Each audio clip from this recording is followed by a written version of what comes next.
बिस्मिल्लाहिर्रहमानिर्रहीम। अस्सलामु अलैकुम वरहमतुल्लाह। सेकंड चैप्टर का ये लेक्चर नंबर 3 है और इसमें हम डिस्कस करेंगे जी एप्लीकेशंस ऑफ बोहर मॉडल।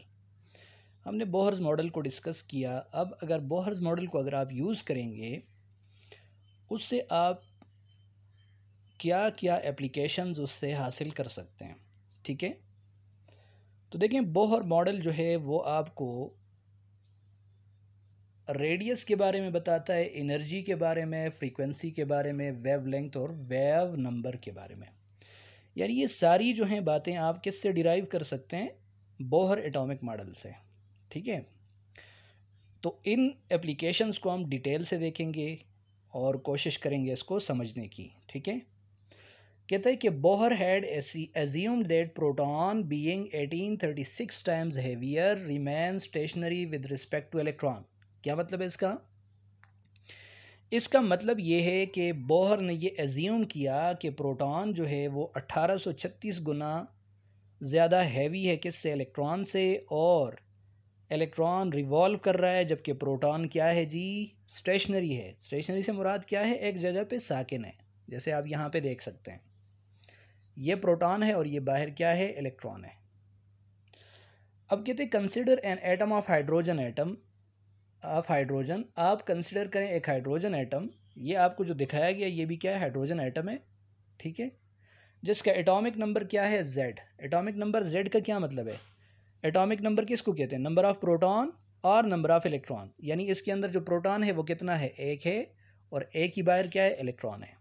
तो इसका एटॉमिक नंबर कितना हुआ? Z हुआ। अच्छा, it has Z number of proton. अब Z जो एटॉमिक नंबर है तो लाजमी बात है इसके अंदर जो प्रोटॉन है उनकी तादाद भी क्या होगी? Z के बराबर ही होगी। और उनके ऊपर जो चार्ज है उसको रिप्रेजेंट किया है Z ऑफ E से। Z का मतलब नंबर ऑफ इलेक्ट्रॉन यहाँ पे, और E जो है वो क्या है? चार्ज है। अब प्रोटॉन पे चार्ज कितना होगा? तो ZE होगा, क्योंकि जितने प्रोटॉन होंगे उतना ही उसके ऊपर क्या होगा? चार्ज होगा। ठीक है, दूसरी बात ये एज्यूम की कि एक इलेक्ट्रॉन है जी, उसका चार्ज E है, वो रिवॉल्व कर रहा है सर्कुलर पाथ में एक ख़ास फासले से, एक ख़ास रेडियस से, जिसका रेडियस है R और जिसकी वेलोसिटी है V। अब यहाँ से देखें, ये पूरा एटम इसने कंसिडर किया।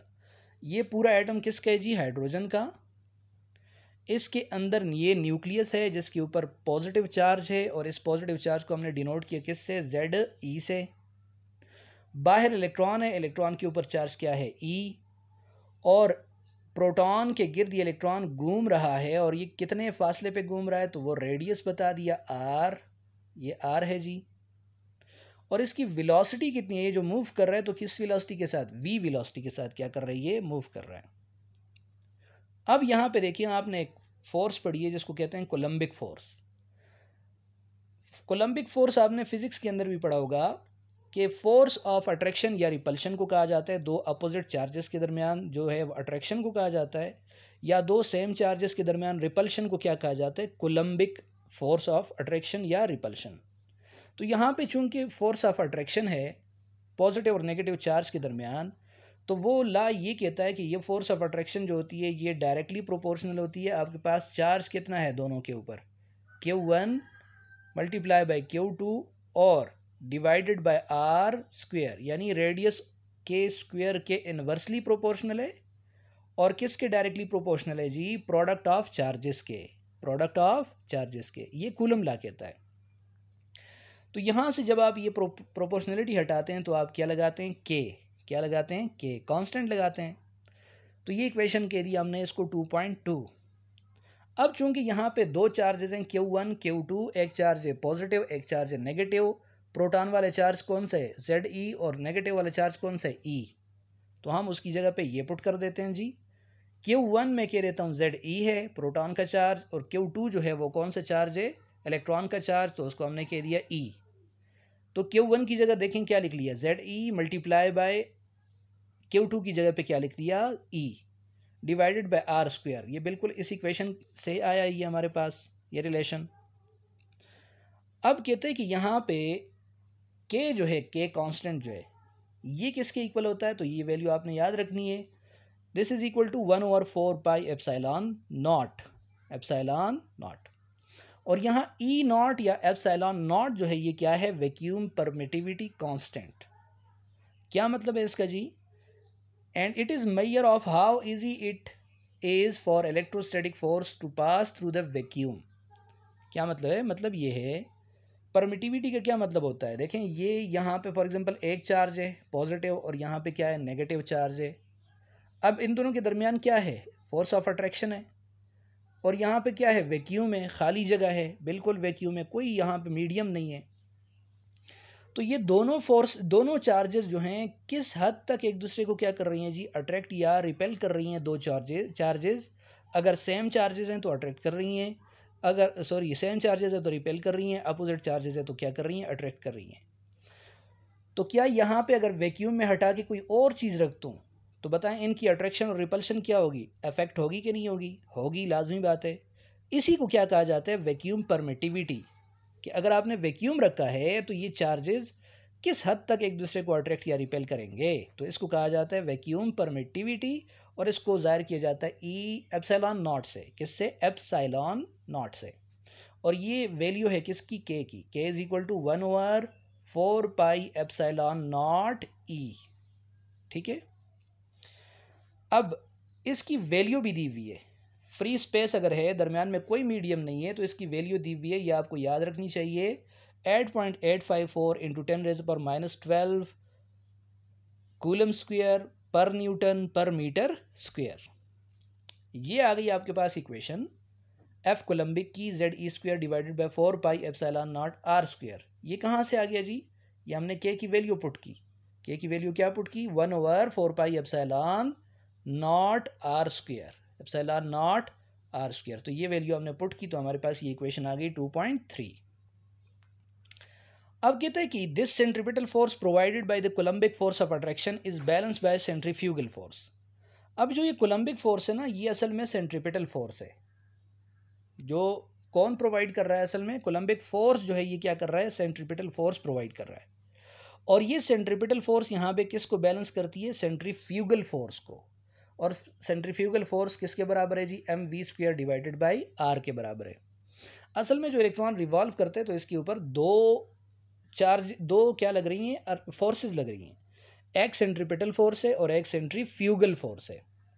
तो तब इलेक्ट्रॉन जो है वो क्या नहीं कर रहा, वो यहाँ पे आके न्यूक्लियस के अंदर क्या नहीं हो जाता, गिर नहीं जाता, स्टक नहीं कर जाता, क्योंकि एक फोर्स लग रही है अंदर न्यूक्लियस की तरफ और दूसरी फोर्स लग रही है बाहर की तरफ, और दोनों फोर्सेस एक दूसरे को क्या कर रही हैं, बैलेंस कर रही हैं। ये कह दिया इसको जी इक्वेशन नंबर 4 के सेंट्रीफ्यूगल फोर्स किसके बराबर है, mv² डिवाइडेड बाय आर के। और जब आपने कह दिया कि एफ सेंट्रीफ्यूगल बराबर है एफ कोलम्बिक के, तो यहाँ से देखिए आपके पास इक्वेशन क्या आ जाएगी, एफ सेंट्रीफ्यूगल किसके बराबर है, mv² डिवाइडेड बाय आर के, और एफ कोलम्बिक किसके बराबर है, ZE² divided by 4 pi epsilon naught R square. यहाँ से अगर आप आर को इस तरफ लेके आएँ या देखें तो ये आर स्क्वायर आर के साथ क्या हो जाएगा, कैंसल। आपके पास यहाँ दो आर जो थे, आर स्क्वायर जो था वो सिर्फ आर रह जाएगा, और mv² किसके इक्वल हो जाएगा, ZE² divided by 4 pi epsilon naught R के।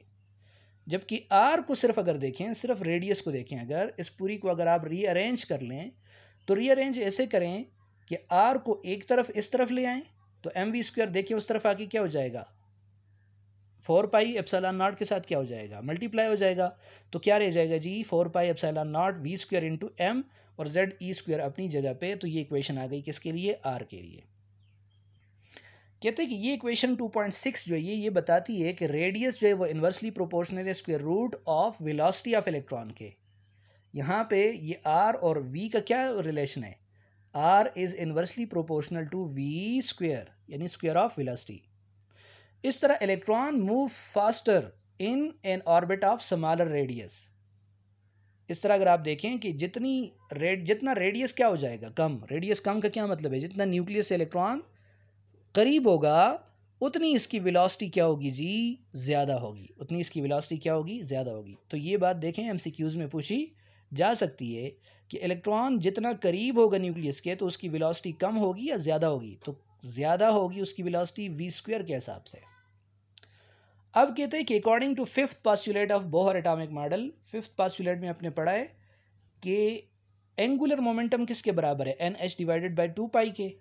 अगर आप दोनों साइड पे क्या ले लें, स्क्वायर ले लें, तो क्या हो जाएगा, M V square R square is equal to N square H square divide by 4 pi square, क्योंकि आपने सबके एज अ होल आपने क्या ले लिया, स्क्वायर ले लिया। अब यहाँ से वी स्क्वायर की वैल्यू निकालें, वी स्क्वायर की, सिर्फ वी स्क्वायर की यहाँ से, तो वी स्क्वायर इस तरफ आ जाएगा, एम स्क्वायर इस तरफ आके इसके साथ डिवाइड हो रहा है एन स्क्वायर एच स्क्वायर पे, और आर स्क्वायर भी आके क्या होगा, डिवाइड होगा। तो ये आ गई आपके पास वी स्क्वायर की वैल्यू, इसको आपने कह दिया इक्वेशन नंबर 2.7।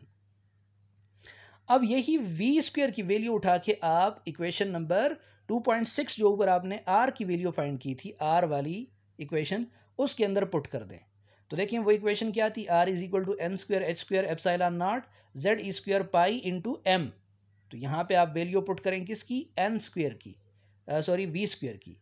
तो जब आप ये सारी वैल्यू पुट कर देंगे तो आपके पास चूंकि z जो है वो 1 है, यानी एटॉमिक नंबर क्या है, 1 है, तो ये भी अगर आप पुट करें तो आपके पास r की वैल्यू क्या बन के आ जाती है, N square into epsilon naught H square divided by pi E square into M. अच्छा, यहाँ पे जो वैल्यू कहता है लिखी हुई है ब्रैकेट्स के अंदर, ये सारी कांस्टेंट क्वांटिटी है। कौन सी, देखें एप्सिलॉन नॉट ये कांस्टेंट है, एच क्या है, प्लैंक्स कांस्टेंट है, पाई क्या है, कांस्टेंट है, चार्ज ऑफ इलेक्ट्रॉन क्या है, कांस्टेंट है, मास ऑफ इलेक्ट्रॉन क्या है, कांस्टेंट है। तो इसको हमने कह दिया क्या, अल्फा नॉट, इसको क्या कह दिया, इस पूरे कांस्टेंट को अल्फा नॉट, और ये इसकी वैल्यू क्या है 0.59229 एंगस्ट्रॉम। इसकी वैल्यू कहाँ से आई, जब आप एप्सिलॉन नॉट की कांस्टेंट है उसकी वैल्यू अभी हमने देखी, परमिटिविटी कांस्टेंट, प्लैंक कांस्टेंट की वैल्यू आपको याद होनी चाहिए पिछले लेक्चर से, पाई की वैल्यू आपको याद होनी चाहिए, इलेक्ट्रॉन के ऊपर चार्ज कितना होता है ये भी याद होना चाहिए, और मास भी याद होना चाहिए। जब ये सारी वैल्यूज पुट करते हैं तो आपके पास अल्फा नॉट की वैल्यू क्या जाती है, 0.529 एंगस्ट्रॉम, और आर यहाँ से किसके इक्वल हो जाएगा, वही इक्वेशन जो आपने पीछे फाइंड की है ये वाली, आर इज इक्वल टू देखें एन स्क्वायर, और ये पूरी वैल्यू जो थी इसको क्या कह दिया हमने, अल्फा नॉट, और ये वैल्यू किसके बराबर है, 0.529 के इक्वल है, किसके इक्वल है, 0.529। तो यहाँ से आर किसके इक्वल हो जाएगा, आर इक्वल हो जाएगा N square into alpha naught, और यहाँ से ये वैल्यू हमने पुट की इसकी अल्फा नॉट की, तो ये है 0.529 एंगस्ट्रॉम। अब यहाँ पे एन जो है ये किसको रिप्रेजेंट कर रही है, नंबर ऑफ शेल को रिप्रेजेंट कर रहा है। अब अगर हाइड्रोजन जो है उसका पहला शेल है, अगर आपने रेडियस फाइंड करना है पहले शेल का, तो आप ये वाला फार्मूला पुट करेंगे, एन स्क्वायर इंटू 0.529 करेंगे, और एन की जगह पे क्या पुट कर लेंगे, 1 पुट कर देंगे। अगर आप दूसरे शेल तक का रेडियस फाइंड करना चाहते हैं तो एन की जगह पे 2 पुट कर लेंगे, और 2 का क्या हो जाएगा, स्क्वायर, और 4 मल्टीप्लाई बाय 0.529 हो जाएगा। सिमिलरली अगर आप थर्ड में करेंगे तो 3 का स्क्वायर 9 मल्टीप्लाई बाय 0.529 हो जाएगा।